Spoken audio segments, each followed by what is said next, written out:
Okay, today I'm filming my book recommendations. It was requested by a few people, but I was a bit apprehensive about filming it because I have this new irrational fear that people, or I should close the window. I have this irrational fear that guys will just find out all aspects of my personality on the internet from my YouTube videos and then just pretend that they're interested in it as well. Pretty self-indulgent and narcissistic of me to think that people are studying my personality for me to like them, but like also flattered if someone does that. It's obviously not true, so I'm gonna film it anyway. And it's because I watched this video on how information technology is dominating the direction of our culture and society. I actually need to know my brain. This is why I drink so much. I do need to know my brain. I am overthinking a lot.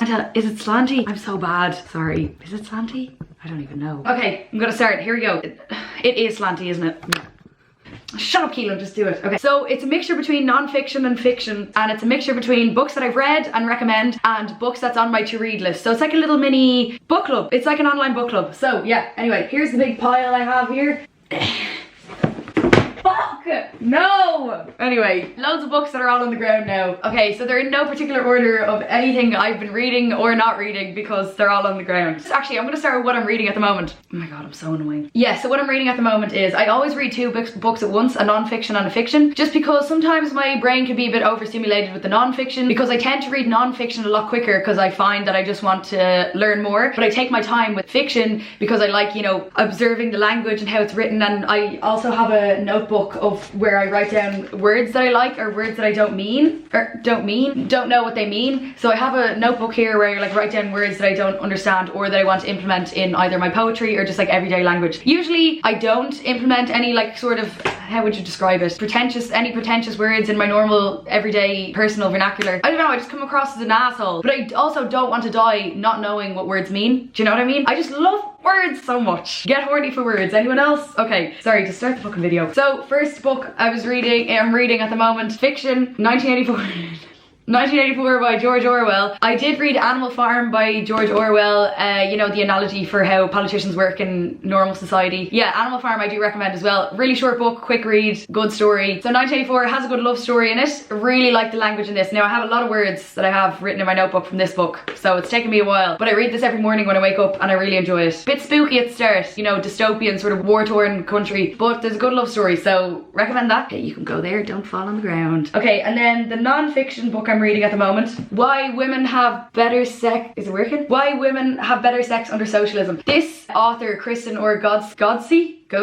I don't know. She wrote an article for, was it the New Yorker? One of them. She wrote an article with this title and it got such good feedback that she was like, I'm gonna make it into a book. She is the most educated woman on planet Earth, and it is also funny. It's funny as well. So I, yeah, really recommend this. I'm only like halfway through it. This has taken me longer than usual. I'm getting really hot. The heating's not even on. Just sweating. This has taken me a lot longer than usually with non-fiction, because I can usually speed read non-fiction. I can do it very fast. But this for some reason has taken me long. I think it's because I don't understand economics, so I'm kind of like rereading lines. I'm like, I don't actually understand what that means. And obviously I want a progression in my intelligence, so I'm trying to absorb as much of it as I can. Can I be a more articulate, coherent human in normal day society? Yay! So I have stuff to talk about in smoking areas. Am I right, guys? Bada bing, bada boom. Oh, it's not even funny. Next we have, this is on my to read list. I haven't read this yet, but John Steinbeck is my dad's favorite author. Well, one of my dad's favorite authors. So I thought, you know, I want to be more connected to my family. But from the blurb, it seems like there's going to be a really nice love story in it. I got this in Chapters, is it Parnell Street? One of those in Dublin. But there's a huge, I don't know if it's closing down, but all the books are on sale, so I got this for like €4. But I like the size of it. Kind of like pocket size, but like not, you know? Deceiving. Anyway, that's just a dumb thing to say. Anyway, so yeah, that's on my to read list. If anyone else wants to get this is what I'll be reading next, and then we can like text back and forth. Next we have non-fiction, Girls Will Be Girls by Emer O'Toole. This was suggested, I put on my story suggestions for feminist books, and this is one of the suggestions. So obviously I have no insight on how this actually reads or if it's enjoyable. I'm just saying it's on my to read list. So if you also want to get this, I will update you probably on my story. I do have a story highlight called books. I'll try leave reviews there, but I'm like not good at explaining. I will just rate it out of 10 because I'm not good at explaining how if books are good or not, because you know it's subjective, isn't it? Anyway, I'll keep you updated on how I might be like a total new person after I read it, who knows. This one, another non-fiction, I have read it. I did say in my room tour, sorry if there's an echo in this room, room as well. I need to get a rug. I need to get a rug because the sound it echoes off the walls. So Florence Given, obviously I follow her. She's a great graphic designer, but like she makes like feminist graphic design, you know, those things. If you follow her on Instagram, I'll leave her Instagram thing here. Fantastic. But I, for some reason, I think it was a little bit of internalized misogyny. I was just kind of scared of her, but I think it's just because she's confident and I'm not used to it. It's my conditioned internalized misogyny where I'm like, confident woman? I don't think so. Trying to take her down a peg. So in my last video, I was like, I think she has a bit of an anti-men sentiment. But then the more I thought about it, I was like, do you know what? She actually doesn't. But this book anyway, it's really beautiful, accessible language, really good pictures in it and all. You can rip them out and put them on your wall if you want. But it's more about confidence and, you know, how girls are seen as more valuable or worthy if they get approval from a man, and how we don't need that anymore because, you know, women are fantastic on their own. Women Don't Know You Pretty, really recommend this book. Yeah, I think everyone should read this, to be honest. Everyone should read this. I was talking shite in the last, I don't know what I was talking about. Anyway, but you're allowed to change your opinions. It's called evolution. So, yeah, this I really recommend. It helped Ellie read it and she said it helped her a lot with like learning to say no to people and not being a people pleaser, just in general. Not even to do with feminism, but just in general, it helps with her confidence. So next we have, oh yeah, I got this in chapters as well on sale. I just want to know more about Irish history. So I got this little book of Ireland. Haven't read it yet, but probably will soon. It's only small, so I'm sure it'll help. Just about architecture, poutine. I have an auntie from, is she from Invern or is she from Furbo? I can't remember. But anyway, she's the Gaeilgeoir and the way she says poutine is very nice. I want to somehow record it and play it to myself to go to sleep. Yeah, education in the Free State, penal laws. I'm sure I'm going to learn a lot about Oliver Cromwell and the whole colonisation and shit like that. So it'll do me good when I move to the UK so I can say, you know, hit them with the facts. I'm like, well, Britain, you're not that good. Down with the monarchy and stuff like that. So anyway, I'm talking shite. Next on my to read list, my sister gave me this to read. It is written phonetically as well in the Scottish accent, which I really will enjoy. Mind te fuck, I respond generally fucking perplexed at the bastard's outburst. Was that even a good accent? No. My granddad is actually Scottish, so I'm part Scottish. There's a hill in Edinburgh called Moncrieff Hill. So anyway, I really like this movie, so I'm assuming I will like the book as well. Anyway, written phonetically, very interesting. Oh yeah, this is also, I started reading this during quarantine, where like the start of quarantine, I was like, I'm gonna learn loads about Noam Chomsky because I saw it in Captain Fantastic, one of my favorite movies. Captain Fantastic is sort of like Moonrise Kingdom sort of buzz. Am I even making any sense? I'm talking shite. I don't know what I'm talking about. Stop with the self-doubt. Okay, yeah, Noam Chomsky was like an icon in the movie Captain Fantastic. They had a Noam Chomsky Day instead of Christmas. So I thought, I want to learn more about this. Yeah, how the world works. He talks about the realities of contemporary geopolitics. I love a book on geopolitics. It's one of my favorites in non-fiction. I'll talk about more books that I've actually read at the end of the video because any books that I have read, I've given away to friends, so I don't have the physical copy here to show you. But I've written a list of what I've read that has been like life-changing for me and what I'd recommend to everyone. Religious fundamentalism. He talks a lot about how democracy doesn't work, and I think that's really interesting. So I think that's why I'm gonna like him. But also, some people can take like Noam Chomsky, sort of like Noam Chomsky fans are similar in like, you know, a Jordan Peterson fan, where they just like they take everything he says really seriously as like the gospel according to Jordan Peterson. Or for example, like Joe Rogan, when obviously one person's opinion does not equate fundamentalism. What am I trying to say here? One person's opinion doesn't make it true. But anyway, he has good morals, I think. I'm gonna enjoy that. I only read like 10 pages and then I had a sort of a breakdown during quarantine, so then I only read fiction because, you know, escapism and stuff. Next on my to read list is The Pearl by John Steinbeck. That's basically it. It's a little, probably take me, oh, and the words are big as well. I could probably speed read this, to be honest. That's on my to read list too. Again, one of my dad's favorite authors. Next, I have read this, Lolita, a classic. It makes you rethink or feel empathy for the perpetrator of a crime. You know, a paedophile, makes you, so it's a bit unique in that way. Anyway, and you kind of fall in love with Lolita yourself. Beautifully written, a unique love story because obviously he's way older than her. So I enjoyed this book. I read this when I first moved into my house. This is my sister Ellie's favorite book as well. She always rereads this and I got her own like hardback cover of it. Oh, next we have, this is not a drill. This was a gift from Charlie Byrne's bookshop, Real G. Kind of not written in accessible language. I wouldn't read this. If you want to learn more about geopolitics and the ecological emergency, I would not recommend this book, to be honest, because it's not really an accessible language and it's not an easy read. Kind of a hard read, kind of depressing, kind of spooked down. Kind of like that book, Joe Rogan interviewed him. David Wallace Wells, what's his book called? Read reviews on it and I've read, you know, little blurbs of it. Oh yeah, The Uninhabitable Earth. I know that I just get depressed after reading it, so I'm not gonna going to do that to myself because it's a form of self-harm. So I won't be reading that, but that is kind of in the same realm as this, I'm assuming. Now, only from what I've read. So I wouldn't recommend this. I have more uplifting, sort of like easy reads on the ecological breakdown, but I'll recommend them at the end of the video. Next book we have, oh no, these are 2 poetry books, so I'm like dipping in and out of them. Oh, I have 3 poetry books actually that I recommend.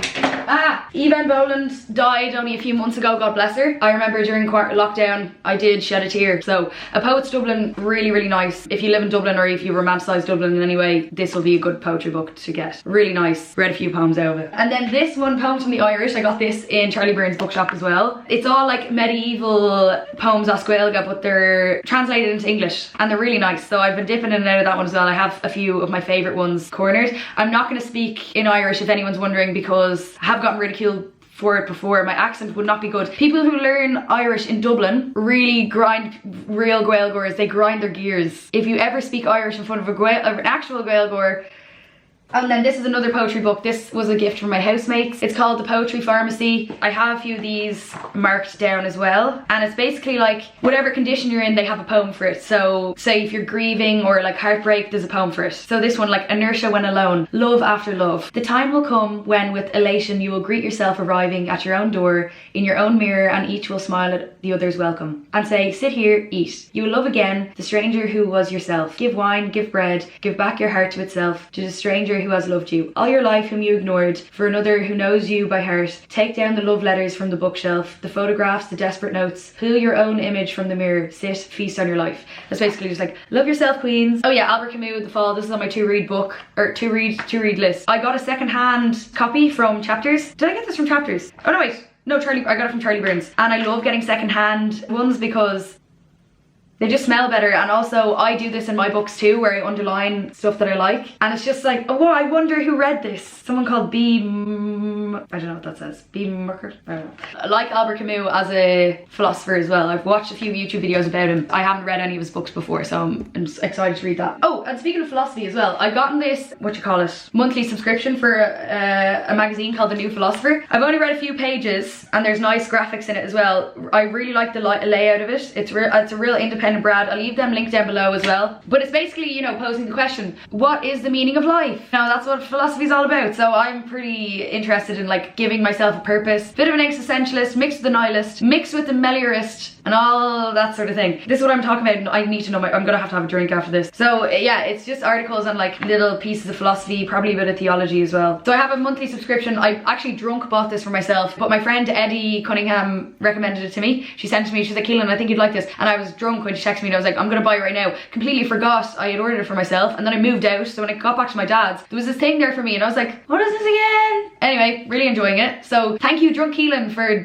getting this for me. Next we have, these are 2 books as well that were recommended on my story for like feminist books. I've heard mixed reviews about this Bad Feminist. It's just short essays and then put together by Roxane Gay. So, but I will update you when I do read it. And I like books which is like little short essays as well. We'll see, updated on that. Next we have another feminist. I'm really excited to read this. I don't know if will I have to bleep that out? Will I have to bleep it out? I'll just bleep it out anyway, just in case. I don't want to, I don't want to offend anyone. You're not supposed to say this, so it's a slur, don't say it. So it's basically about the porn industry, porn writers, producers, that sort of thing, which I obviously am very interested in. Sexual justice, political agenda, yeah, fantastic. This could be part of the book club too. So I think the next 2, so the non-fiction and the fiction I'll be reading next is probably the John Steinbeck, East of Eden, as for my fiction, and then my non-fiction, I'll be reading this. So yeah, if you want to join the book club, you can order them too. That's it. And then, now for the list of books that I don't have the physical copies of. Number 1 that I recommend, changed my whole life. It's environmentalism coming from the perspective of a economist, so that's why it's really interesting, and it's in accessible language because the title of the book is Talking to My Daughter, A Brief History of Capitalism. I'll leave a picture of it here. Most favourite book of all time. Next one is another ecological climate justice book, is called Climate Justice by Mary Robinson, Irish female author, obviously first female president of Ireland. More of an uplifting book, happy stories, more about women and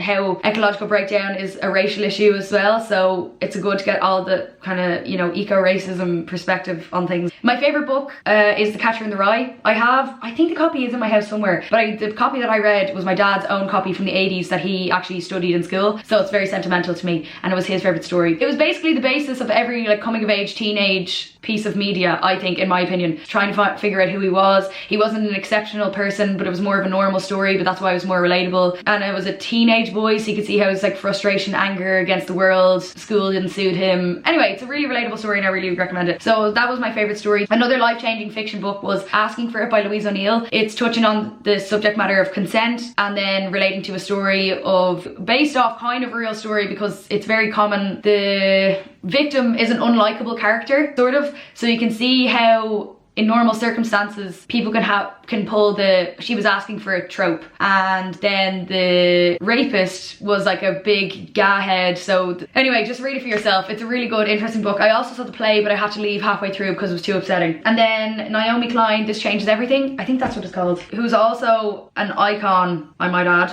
A bit more complicated, took me a longer time to read than the other ones like Climate Justice and A Brief History of Capitalism, but at the same time like really well written, and you will get probably 10% smarter after reading it. I do recommend that. Did change my perspective on a lot of things, and that's probably when I had my most eco-anxiety, after reading that, because I was like, oh my god, our impending doom, we're all gonna die. And you do kind of lose faith in humanity a bit after reading it, but still, good book all the same. Next one is Don't Touch My Hair by, oh, Emma Dabiri, yeah. She is an icon and it's supporting an Irish female author. There's like good anecdotes in it. It's nostalgic because it's kind of like about 90s Ireland. It's funny, but also well written. Anyway, yeah, fantastic. And she also touches on eco-feminism as well a bit in it too. So if you like all that sort of thing, if you like all that stuff like me, you'll like that book too. And next one is a book on toxic masculinity. I also gave this to a friend, so I don't have it anymore. I took a picture of my favorite page, so I'll insert that here and I'll insert a picture of this. I think this was recommended to me by Molly Parsons. I sped read that as well. I read it in about an hour. He quoted Tupac at the start of the book and I was like, I'm finishing you right now if it's the last thing I do. Everyone should read it, regardless if you're a man or not. You should definitely read it because of the song Mask Off by Future. So the guy's an icon. He's also a poet. So, author JJ Bola. Next book is Perfume by, oh yeah, Patrick Suskind? I don't know. That was also recommended to me by a friend because he said that he watched an interview with Kurt Cobain and that was Kurt Cobain's favourite book, and I was like, oh, I'll be cool as Kurt Cobain if I read it too. Yeah, beautifully written. Didn't really like the storyline, it actually did give me nightmares, so I wasn't able to read it before bed because it was in such descriptive language that it would literally be ingrained in your subconscious that you'd start envisioning it when you were going to sleep. I kind of started writing poetry because I was like, I really like the words in this. Let's make some poetry. And then I think that's everything. If I've forgotten anything, I'll leave it in the description. Also leave your book recommendations in the comments if you have any for me that you think I'd like that are kind of similar to this sort of stuff. Yeah, that's it. I hope I didn't come across as, I'm always like insecure about talking about reading for some reason. I'm like, oh, I'm gonna come across as a pretentious asshole. That's it. Everyone hates me. Very self-indulgent. I am overthinking because I am back at my parents' house and not drinking as much. Hope you enjoyed this video. Leave your recommendations down below. Hope everyone's having a good day. These nails are pissing me off. They're pissing me off. I can't play guitar with them. These are my real nails. My nails are actually that long. It's from being vegan, or I don't know why, but they're real strong and long. Anyway, I'm gonna get them done soon when they start to chip. I'm talking shite. Okay, that's it for the video. Thanks so much for watching. Have a good day.